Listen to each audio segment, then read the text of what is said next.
एक छोटा सा गांव था जहां रहते थे चाचा और उनके प्यारे भतीजे राजू। राजू बहुत ही खोजीले और साहसी बच्चा था जिसे हमेशा नए चुटकुले और कहानियों का शौक रहता था। एक दिन चाचा ने राजू को बुलाया और कहा, राजू, हमें एक रहस्यमय हवेली में जाना है। राजू ने हैरानी से पूछा, हवेली? कौन सी हवेली चाचा? चाचा ने हंसते हुए कहा, वह एक पुरानी हवेली है जिसमें कहानी के पुराने सिक्के छिपे हैं।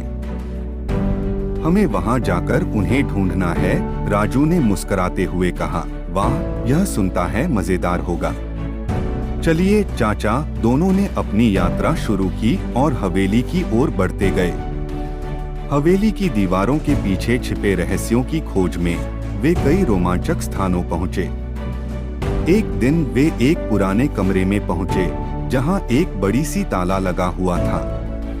राजू ने उत्साह से कहा, चाचा, इस ताले को खोलने का तरीका हमें कैसे पता चलेगा? चाचा ने विचार किया और बोला, राजू, इसका हल सिर्फ एक पुराने किताब में है जो इस कमरे में छिपी है। हमें उस किताब को ढूंढना होगा। उन्होंने मिलीभगत करते हुए कमरे की हर किताब को देखा और अंत में राजू ने एक पुरानी किताब ढूंढी। वे ने उसके पन्नों को बड़ी सावधानी से पलटा और ताले का हल निकाला। ताला खुलने के बाद वे खुशी से देखे कि कमरा एक और बड़ी खजाना से भरा हुआ था।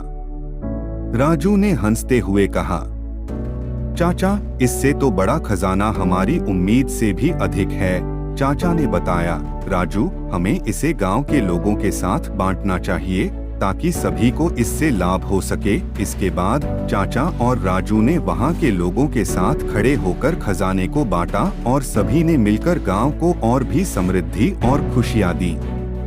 इस रहस्यमय हवेली की खोज में हुई यह यात्रा चाचा और भतीजे के बीच में एक नई दोस्ती और विश्वास की कहानी थी।